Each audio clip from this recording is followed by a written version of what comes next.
Hello and welcome to the Unpatched Conversations, where we have honest discussions at the crossroads of leadership, technology, and culture. Stories that go beyond headlines from those living it every day. We are joined by innovators, decision makers, and leaders who share what it really takes to lead securely in a digital first world. Today, we are joined by Mr. Vishal Vaghela, who has been at the front lines of retail, finance, and critical infrastructure. From Canada to the Middle East, he has built teams across cultures. He has scaled security for thousands of sites, and he has built programs that connect risk, resilience, and real business impact. Welcome, Vishal. Good to have you here. Thank you so much, Bilal, for inviting. Thank you. Really appreciate being here. So let me start with one of the most relevant challenge to your line of business, which is asset visibility. Like we often hear that cyber attacks succeed more not because of the failure of the controls, but because no one knew what to protect. What does asset visibility look like to you? And how do you ensure it is implemented in a proper way in the kind of infrastructure that you manage and secure? I think this is one of my most favorite domain whenever I speak to anybody on cybersecurity. Mm-hmm. There is an old saying that says, you can't really protect what you don't know. Yeah. Right? And I'm going to take a very simple example. So let's say you have a very big villa, big house, and you don't know there's a small window on the ground floor, which you never knew. And if it remains open, are you secure? Is your house secure? No. The same applies for asset inventory. A lot of organizations, a lot of mature organizations try to have an asset inventory in place. They try to do an asset management. The fact of the matter is, the larger the organization, the distributed it is. It's not centralized. Yeah. And what it really caused the issue is more of a shadow IT. You must have heard this term, shadow IT. So this asset management and shadow IT goes hand in hand.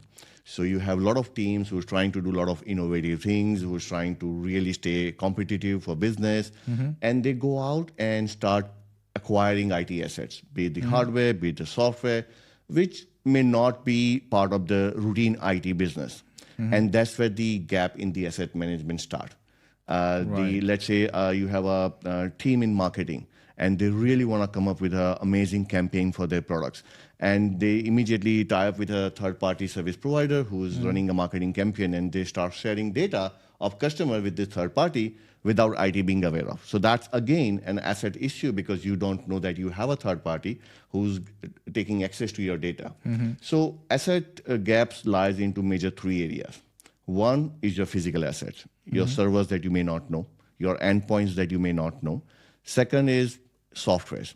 People have started using software. They're downloading softwares from public sites, using open source software, which is most of the favorite nowadays. And the third is your third party. So if you see in a lot of mature organizations, banks mainly, they have something called a dedicated third-party risk assessment team. Yeah. So what they do is they want to ensure that there is not a single third-party contract being signed without looking at the exposure from a cybersecurity perspective. So these are the three major areas. How I have done over the years is, of course, I mean, there is no doubt about it that you got to have the asset management in place. Yeah. Like, it's the most basic thing you can do. Second thing we did is we put some checks and balances. We created some gateways. So take an example of your procurement. Your procurement and your legal becomes your major gateway. If you put a control at two of these departments, that a procurement would never ever initiate signing a contract or even drafting a contract until there is a sign-off from either a third-party risk team or an IT security. What it does is, it kind of because you're not going to buy something without procurement. You're not going to sign a contract with anybody without legal looking at it. Yeah. So what we successfully able to do is we put these two controls in place where either the legal or the procurement would catch that, okay, you know what, this contract is going ahead, there's a customer data being shared. Have you really talked to the cybersecurity team? Have you really looked at the data governance part? If not, go ahead, get the sign off, and we move forward. So those are the primary controls. And of course, there can be a lot of compliance checks we do on a time-to-time basis. We try to do an inventory checks as and when possible once a year. Sometimes, to our sort of shock, external or internal auditors will find out that you have this asset lying around, and we like it. We like that opportunity that somebody else come and tell me that, okay, you have this piece which is completely in the corner, nobody is looking at, what you're going to do about it. So those are the few things we rely on. Right. Have you ever come across a point where, like, it is a challenging thing to ensure that all of your assets, especially when it's spread across thousands of sites or multiple geographical locations, that I have to compromise that this is ideal, but then this is practically possible? So there are a few things where you have to put your foot down. You can not have an asset without an EDR. Let me simplify, right? Because an asset without an EDR, and I'm talking about a physical asset, an endpoint or a server. If you have an asset or an endpoint running without EDR, that's literally leaving a window open on your ground floor for somebody to enter, right? So that's non-negotiable. We try to do a weekly compliance check. Even any organization that I worked with, there's always been a compliance check and the action is very simple, straight shutdown. We simply take the access away. EDR, all the critical asset must be integrated with SOC. Those two are non-negotiable, because if I'm not able to, if I know that asset exists, and if I'm not able to monitor or protect it, then probably I would have to get the management sign off the risk that these are unprotected, and please do not ask me if something goes wrong. But to your point, a flexibility, a middle ground approach, right? So there is a, let's say, a third party being approached, they want to sign something with the third party, some sort of a data sharing agreement. So if we know that the third party is a Microsoft or some big names, we know that they have controls in place. So we do not go down into the nitty-gritty of all the control assessment. But if there is a third party, which is a upcoming startup vendor who's not mature enough, so we definitely break for a while and we say, hold on, ask your vendor to provide the answer to this basic question. Are they mature enough in the controls or not? And we let management also know. So the most important last thing I do when I want the business to go ahead without worrying about security is I let the management know that these are the residual risk. You can go ahead, but in the absence of controls, in the absence of all the things that you want to have in place, these are the residual risks. Please sign up and go ahead. Because sometimes business do take priorities, and it should take priority. The business exists to take the risk. You cannot have a business without taking a risk. Absolutely. But as long as the management understand, and as long as the management is informed, I think I have done my part. Right. So when you say identifying those risks, so this is one thing. I'm assuming there are also some additional steps then taken to make sure that when these risks arise, we do have a mitigation plan in place as well. So you're talking about incidents really, because the only time risk materialize, that becomes incident. Yeah. Right. So each incident has a different way to handle, but you got to have a basic incident management playbook. Without that, you cannot really start the first actions. But let me give you two different scenarios to lay out. You have a ransomware attack, right, where the assets are brought down, versus you have a data being stolen and somebody approach you that I have a copy of your data and I'm going to release it unless you pay me this. That's also ransomware, but the other ransomware is your systems are locked down. Nobody has approached you for any ransom. Nobody has approached you for any Bitcoin payment or anything like that. But the outcome is different because here you have unknowns. So your first priority here is to resume the operations. Your first priority here to make sure that your systems are up and running. You contain the spread of ransomware. In the other, the major issue is the reputational risk. So the way you handle both the scenario is quite different. Is all the key people need to come together. It's a part of the management playbook anyway. So in the case where you've been threatened as a part of the ransomware attack or a data breach, the first thing happens is the management members need to come together with the legal, with the PR. How are you going to handle the queries from public? How are you going to handle the queries from media? How are you going to handle queries from your regulators if you are public listed companies? So those things takes priority. than the cybersecurity. Right. So each incident, depending on the impact and depending on what the next thing will evolve, will decide the action items. Right. How is AI helping in these scenarios, like asset identification, incident response, risk identification?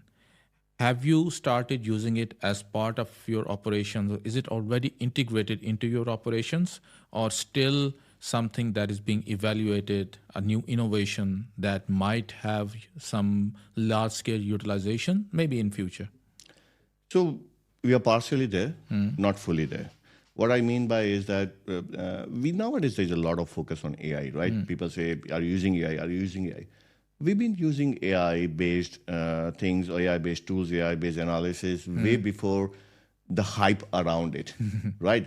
I remember before even I moved to this region 4.5 years back, one of my previous organizations, they acquired an AI-based company before even a ChatGPT was a thing. So Right. most of the IT setup, most of the large-scale IT setup have been using part of the AI one or the other way. One of the most common place where everybody uses is your SOC, where a tool has to analyze millions of lines Yeah. every second, every minute. You can't do that. There are not really good tools written around it. So AI play a significant role in minimizing the amount of time required, the amount of efforts required, and the kind of insights you get from these lines of logs. About the risk, I still believe the risk management is more or less a human-driven thing still. You can get data points from AI, but you can't really get AI to give you an idea that this is your high risk and this is your low risk, because you really can't make AI understand all aspects of your business. So take an example of my current organization, okay? We operate in 12 countries with 10 plus global branches. In so many different geographies, culturally is different. We operate in Africa, Europe, and Middle East. So is it possible for me to really make any AI tool understand what my risk would be in each geography? No, it's a mammoth task. I would rather leave it to a human expert, as long as I have all the data points. So where we rely on AI is to get the data points. Asset, absolutely. Like a good AI tool can give me a lot of insights on the assets that I'm not aware of. That's something it play a role. But the biggest thing I really see a value even today and in future would be into the security operations and the incident management. So when an incident happens, the first thing any IT team does is the root cause analysis. As a part of the root cause analysis, you really need to go through thousands of lines of code, thousands of lines of logs, and nobody can do a better job at the unstructured data than AI. Correct. Right? Yeah. So our current tool can analyze it, but only on what you give it to them. Where AI differs is that AI can really analyze this data to a great detail and can generate a value-added insight on its own also. That's the biggest difference between AI versus some of the latest tools. Latest tools are simply, kind of an analysis only, but not really adding a value to it. AI can add a value to unstructured data. That's the biggest game difference. Right. So in this context, one of the primary dependencies of any AI-based tools is how much data it has access to, or how good it is trained. Because the better trained it is, the more data it has access to, the better evaluation and the better decisions it can make. Where are we in terms of inter-company and inter-industry collaboration when it comes to giving access to this kind of data to ensure that the overall tools that everyone is using, those can be improved? As I say, it's an old wine in a new bottle kind of a saying. It's an old question. It's not really an AI question, if you ask me, Bilal. So the thing is, we've been using third-party tools for a long, long time in IT. Yeah. Nothing is in-house. So why does AI is different than any other thing? You've been hosting your environment, let's say in a public cloud. It is not managed by you. It is managed by a third party. You are using SaaS platforms. It is not managed by you. It is managed by the SaaS vendor. You're using email system. You're using messaging system that are not being managed by you. It is a third party. So take an example of Microsoft Teams. Every big organization uses Microsoft Teams. Yeah. An exchange happens on that. So anyway, you're using a third-party platform, and that platform has access to the entire chat history and everything you create. Yeah. So it's the same question. The risk is a bit different. The risk is different in the kind of a volume. The kind of things that AI would be able to do is at a way larger volume. A smaller mistakes can turn into a larger problem, right? If you have seen a couple of latest news around some of the successful hacks and breach happened, one of them was how a hacker was able to manipulate the AI agent for that company by giving a very simple password, and it ended up getting all the data. So the risk is still same. Using third-party tool, you're giving access to the third-party tool to your environment. The impact is different because the AI is seeing everything. The moment you give AI agent an access to your environment, in one go, it reads everything. It has access to everything.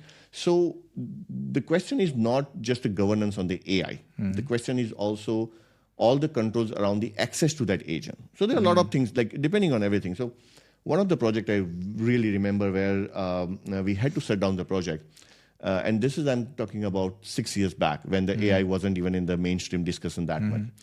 Where one of our customers, I was a part of the consulting world, and one of our customers wanted to get this AI-based tool to auto-approve credit cards. Interesting. Now, what happened is AI is AI. What it is trained to do, it is trained to read a data and make the decision. Yeah. And it doesn't see a human factor in the data. So you have a certain ethnic group in a certain postal code area in a certain city. Now AI looks at the crime rate, the loan defaulters, the credit card defaulters coming from that ethnic group, from that postal code, and then it might come up with a conclusion. But this particular individual is a complete different game. He's been a stand-up citizen. He's been paying up his all taxes, and he's been having an amazing income. But the AI will simply give the weightage to the percentage, not the human factor. Right. So this is just a bit of a made-up case, but what I'm trying to say is, depending on the use cases of the AI deployment. Now, if AI is looking at my system logs, if AI is looking at my logs, who logged in at what time from which country, I don't mind. Absolutely, I don't mind. I want AI to give me a logical decision that, yes, this seems to be suspicious, and I will act upon that. But when it comes to more sensitive areas, I'll be more careful. Right. So if AI is capable of doing such kind of things and is already doing it, does this mean that the composition of your security team is also going to be changing in future? Of course. First of all, there's a very funny thing. Long back, I was a part of the conference, and somebody said, "How many of you don't use Netflix?" And I said, "I don't use the Netflix." And I was the only 2% out of a 60, 70 group that wasn't using Netflix. So the statement that gentleman made was that you are part of the resistance. So what I'm trying to say is, if you find people who say, no, AI is not going to change anything, the human's still going to play a role, that what I'm going to do, AI can't do, that group of people, I believe, still part of resistance. That's what I believe. Because AI is going to change. I see it in my day-to-day operations, not only in my own team, but the way I, as a consumer, interact with my suppliers. I, as a consumer, interact with all the entities that I deal with. Be in this country, be in back home in Canada, or in India, or anywhere. So I'm seeing the first-hand change. Now, what kind of people do I want in my team? I want people who really understand how to leverage it, rather than see it that it's going to either replace me or I want to show more value than the tool. That's going to be the biggest differentiator. Yeah. So man in the middle always going to be there. I don't see we are there in next 5 years also where the humans going to take a back seat in a lot of operations and AI going to take forward. No. The human decision making will still be there in most of the things. I'll give you a very perfect example from a cybersecurity, right? Let's say I have an AI agent deployed in my SOC. My SOC identified a potential ransomware incident happening in live.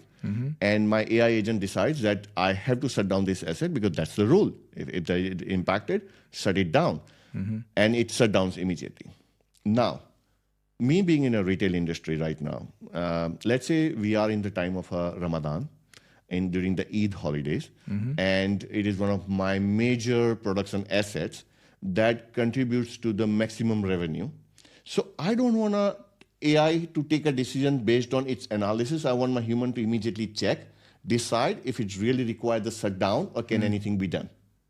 That's the biggest difference. I cannot let my products and assets controlled by AI without understanding the impact when it is doing it and what it is doing. Right. What about the impact that it is having on the services companies? Like, for example, there are a lot of AI-based pentesting tools coming up, which are going to increase in future. So how is it going to change how these kind of companies offer services, and also for end users, how they consume these kind of services? I think it is happening for the better. It is really happening for good.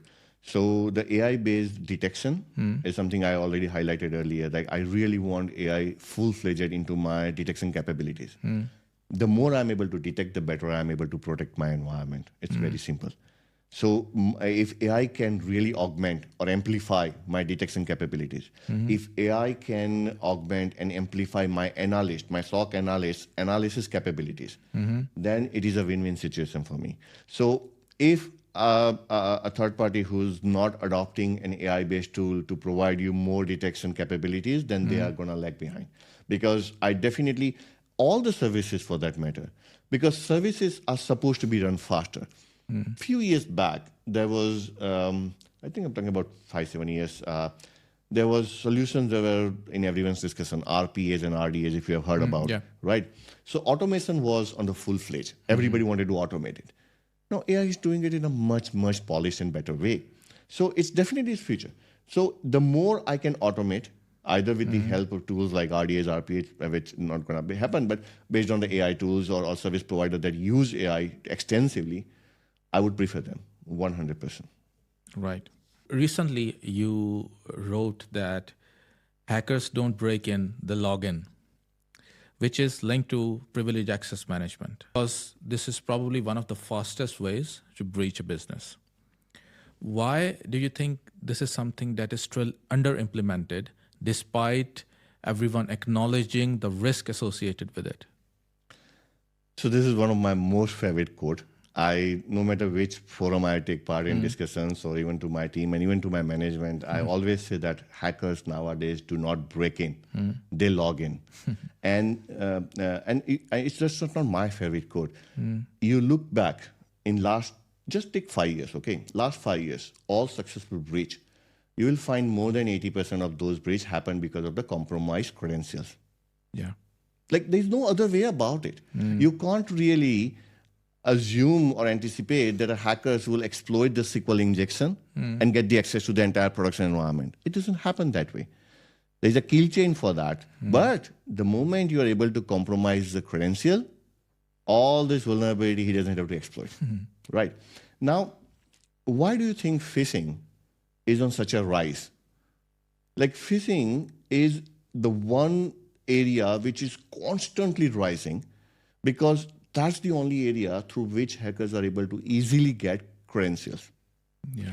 And you're absolutely right. It is one of the under-implemented area, and that's why you still would find a company with the best of the tools for privileged access management still may end up being compromised through a privileged user. Why? Because people are not being compliant. You have the tool. You have the 99% people onboarded on the tool. It's privileged access management, right? They're onboarded on PAM, but they're not really all of them onboarded. So you have a 1-2 users sitting somewhere on one of the server, and that's what all it takes for them to get in. So the compliance checks on a PAM tool is a much more important control than implementing a PAM. Because one privileged user is not onboarded in PAM is all what you gonna encounter when the breach happens. So would it be right to say that the hardest part when it comes to implementing successfully a PAM is this compliance part? 100%. So let's say your management agrees and they give you blank check. Okay, go get the best tool out there in the market, implement it. I don't want to see a gap in my PAM control because audit identified. You get out, you get the base tool, you implement it, and you get majority of the account, but only majority of the account, not all. And if you really do a compliance check, it's not easy to do compliance check for privileged users. You can ask people who are on the ground. You have so many environments. There is not a single tool in the market can really give you a discovery function that can run across all platforms. Your Linux machines, your Windows platforms, your network tools, your database servers, LDB. How many platforms a tool can cover? No. Ultimately, it comes down to people's behavior. What are the rules you're setting up in your company for people to be compliant? Right. So you have been across different countries. You have worked with different teams. And as you briefly indicated earlier as well, considering the scale of your current organization, risk is not just technical, it's cultural as well. What is considered high risk back in Canada might be something very acceptable in some other part of the world. What has worked for you in translating risks in this scenario to the boardroom? So one thing I say this to everybody, and I'm going to repeat myself because this is one of the most favorite things. Whether your board or management understands cybersecurity or not, you don't have to worry about that. Because each board member and the senior management, or at least I would say majority of them, are always good at understanding the risk. That's why they are there. Most of the leadership I have spoken to in different industries and different geographies, the one thing they really, really understand well is the risk and the language of risk. Right. Very simplifying two-way. What can go wrong if this happens? Or what can go wrong if this doesn't happen? Right. It's very simple. So, and I'll give you an example. The risk differs from industry more than geography. So you're absolutely right. Something that is a very high risk in for one industry can be absolutely low risk for the another industry. I'll give you one of my most favorite examples that I gave to my board one time. Let's say there's a bank and there's a retail industry like us. We serve food. You go to, you pick up your ATM card or you log into your online banking website and the banking network doesn't work. What you going to do? You're going to take a pause. If it's very urgent, you may rely on some other means. And but no matter what you do, what your reaction would be, you're not going to change your bank immediately next day based on that incident because the bank network wasn't available for 1 hour or 2 hours. Yeah. Agree on that? Yeah. However, let's say you pick up an app to order the food. You and your friends, 20 people get together. You really want to have a party and you want to order a food. You pick up the phone. You pick up my app to order the food. The app doesn't work. You immediately go to another app or go to another food. You order it. So what's the difference between these two? Here, I actually lost a transaction, a dollar value transaction. So if my app is down for half an hour, every single person who's trying to order the food, that transaction is gone. It's not coming back. You're not going to stay hungry for next day or 2 hours to order the food. You're going to simply go ahead and order the food. On the bank side, that's not going to happen. You're going to stay with your bank because you've been with them for years. But if your bank's customer data is compromised, you might immediately think of changing. There would be a lawsuit depending on the country and the culture. There would be a big lawsuit on the bank. There would be regulatory fines on the bank, on the customer data breach. So each industry has its own priorities, I would say. For somebody, the protection of the information sits higher. For somebody, the availability sits higher. And you know this, you've been into this field, so you know there are three major verticals or the core pillars of the cybersecurity, CIA. Yeah. Right? So for some people, confidentiality is more important. For some, the integrity is way more important. For some, the availability. I did a long time back audit on one of the companies that was into a research and development. The company, nobody even know about that company, what they do. Even the building next to them, they didn't know what they were doing. It was that secrecy. So for them, everything else comes later. The first thing comes is, who can read my information? Even within the company, forget about the data breach. Even within the organization, they have the zero trust model implemented way before the zero trust word was there. So only each person was specifically qualified to read only the limited sets of information. The accountant, the receptionist, the clerk, the CFO versus the people who are doing the research. Everybody has a separate access. Just because somebody was a CFO or CEO, they never got the access to the real research work that was going on. So, as I said, the moment each organization understands what's the priority for them, and that's the part of CIO and CISO's role, is to make the board understand. So coming back to your question, sorry to diverge a little bit, but coming back to your question, as long as I can explain to my management that this is our key priorities, and we shouldn't be running into this kind of scenario. So I always convert the control that I want to implement into the scenarios that will happen if this control isn't there. And I'll give you enough data points. So nobody likes fear mongering. What I'm seeing a lot of CISOs sometimes fail is they like the security controls. They always like security. No doubt about it. I spent 2 decades in security. I love everything about cybersecurity, and I want to think that, this can go wrong, this can go wrong, this can go wrong. No. For board, you got to prioritize. You want to implement 10 controls? Just go with 3. Let the board know that these are the 10 gaps we have, but these are the 3 priority. And I'll give you my perfect example. So when I joined my current organization, I prioritized. And the first control we implemented was PAM. So going back to your PAM question, that for me, I believe it was one of the most important control one needs to have. The same way, like the vendors out there are promoting their products left and right.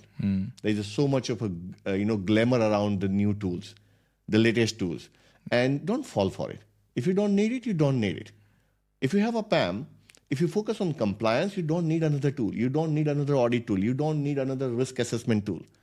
So whatever tools you have in place, if you focus more on compliance, focus more on the coverage, focus more on the operational efficiency and the detection rate, you're far more successful than implementing 10 more controls. Got it. So there is this one aspect of the conversation that you need to have, which is around risks, mitigation plans, and everything. Another important conversation that happens is around eventual success and failure of certain initiatives. Within cybersecurity, is it harder to communicate success compared to failure?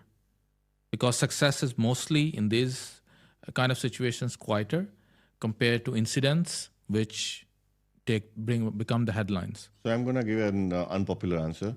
It is so harder that I don't even communicate. It is harder. Really? Yeah. So let me give you this thing. So the analogy I make it to my management, and sometimes they ask me, how's things going? How is everything going? And the only one line says, if you don't hear from me, that's the only good news you'll always have. So what I really mean by that is that it's like electricity, right? Everybody know it exists.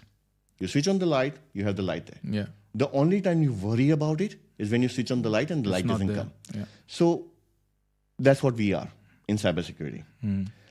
If every day the business goes on, that means my controls are working. That means everything I put in place is working. Because it would be a complete illusion to say that nobody's trying to break in.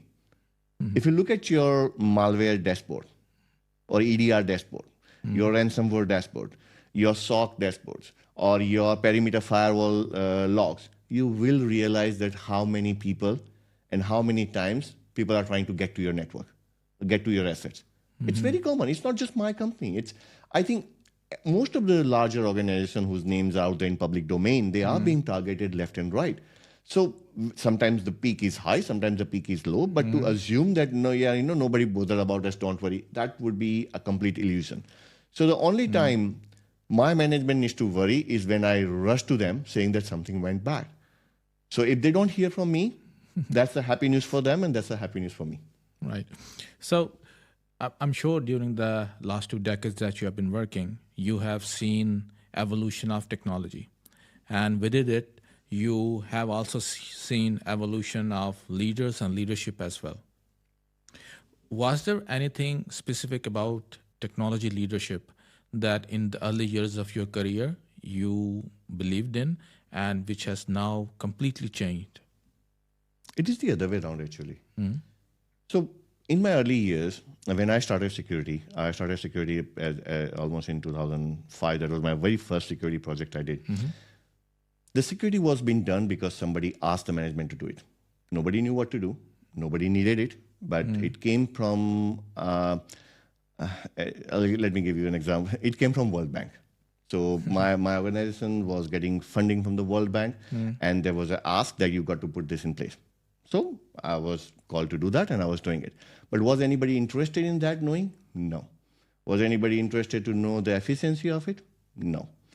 What has changed over the years, and now where we are, fast forward 20 years, is that cybersecurity is almost one of the if not top three, at least the top five risks for most of the larger companies. It's part of the board deck for every quarter meeting. How are we doing in cybersecurity? Every single company that I've worked with in last 10 years or plus, I haven't seen a single board deck presentation going without the mention of cybersecurity. That's the biggest change happen. Now the board is more aware. The CEOs and CFOs are more aware. I mean, it's a sad part of it, but thanks to a lot of breach that happens, thanks to a lot of high-profile data breach that happened over the years, no management wanna be in that place. Now that's a sad part, but it's a fact also. So the larger companies, larger retail industries, larger hospitals, government entities, banks being compromised left and right. All the other company who hasn't been compromised yet, they don't wanna be there. So most of the board, most of the management really are much more proactive now. They are much more, want to know what you're doing in the cybersecurity, if all the controls are in place or not. As if you are a public listed entity, then as a part of your external audit that you have to do mandatory, cybersecurity is part of it. So I think a lot has changed for better. Earlier it wasn't there. So I remember, I was creating fancy decks, I was putting controls in place, and I was so excited because it was my very first security gig. But nobody wanted to know what I was doing. Nobody okay, you've done your part, good, keep it up, that's it. But now it's different. I get questions asked for which sometimes I have to go back to my teams and say, can you get the answer for this one? Because I don't have it on top of my head. So that's the biggest difference happen. So real leadership, it's less about planning and mostly handling unplanned moments as well. Was there any point that you can remember where you had to take a decision based on instinct rather than any plan or policy in place? So I must say, Bilal, this is the only time I ever got this question. And you very well said that. I think if you really want to rank somebody or your own self as to how mature you are in terms of your professional development or even in your personal life, is always on how you handle the unplanned situation. So, and I'm not even going on the incidents part. That's always unplanned. Yeah. But unplanned, like for example, all of a sudden a priority changes. The business model changes. The acquisition happens. Things that you haven't even planned for your roadmap. Things that you haven't even encountered or thought of that might happen. And all of a sudden, you have to handle that. And yes, I've been part of. So take an example of COVID. Most of the IT guys can vouch for it when COVID happens. And if you are a part of the organization where the remote work was not a thing, then all of a sudden you were left to handle things that you never thought of. Then all of a sudden, let's say, I still remember one of the project I was part of a few years back, where there was a natural disaster happen, and the on-premise data center was closed. So what you're supposed to do? You're immediately supposed to plan for the contingency. Budget is never an issue because business knows the priority. But then you neither have a proper resources trained for that, neither you ever thought about shifting your workloads from on-premise to cloud or things like that. So that's where that's where you really see the medal. That's where you really see how mature a person is on handling. And I had few incidents like that. Can't reveal all the details because of the sensitivity, but mainly it's always around a major disaster than a small thing. Small priorities, I think anybody who had worked for two decades, 2.5 decades, they all know how to handle this sort of deviation, I put it this way. So before I moved to security 2 decades back, first 5-6 years I spent into IT. So I was a typical IT guy. I was a server administrator. I was a data center administrator. So over the years, one eventually learned on how to handle this kind of ups and downs, unplanned event. But it is the disasters when it happens, and at that time, how you handle, and not just how you handle the work. The most important thing I must say is how you handle your team. Because you, as a CIO or CISO, you yourself not going to do anything on your own. You're not going to get your login and start creating the softwares or the tools or implementing an installation. You're not going to do that. So the first and foremost thing that I have learned and I made a priority for myself is in cases of incident, a major one, in cases of a disasters, the first my focus is how I make sure that my team is absolutely comfortable. They feel that, I have their back and I'm standing with them and there's nothing to worry other than just focusing on their work. If I'm able to do that, then it's a complete win situation for me. And I have learned from one of my management in my life. One of the major disaster incident, the only thing our CEO told me in a morning 6 a.m. meeting, do you need anything from me right now? You don't have my number, take my number. If you need anything, call me. Just go back and do whatever you need to do. When you are ready to give us more details, just ping us. I have put that as literally like my wallpaper in my mind, that is how I'm supposed to act with my team whenever an incident happens. If my team is feeling comfortable, if my team is feeling confident, then I will be successful. Then I'll be able to show the face to my management, then I'll be able to restore everything, then I'll be able to get the business back up and running. So that's my takeaway. Right.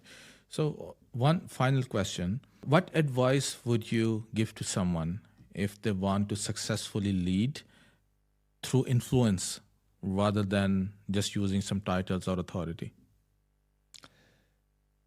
So I have this philosophy. Sometimes it's not always right, but I still believe in that.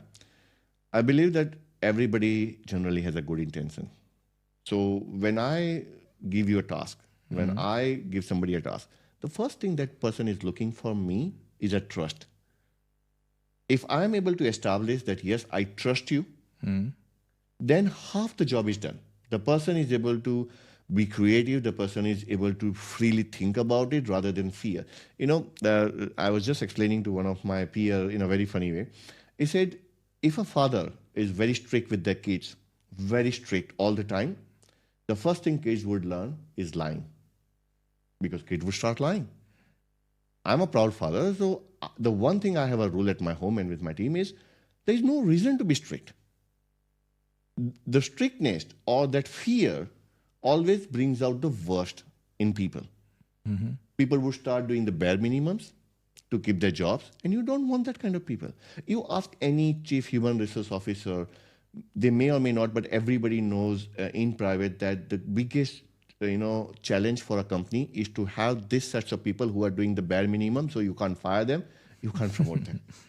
So I don't want that kind of people. Though I cannot promote all my team members, but I want them to feel so comfortable.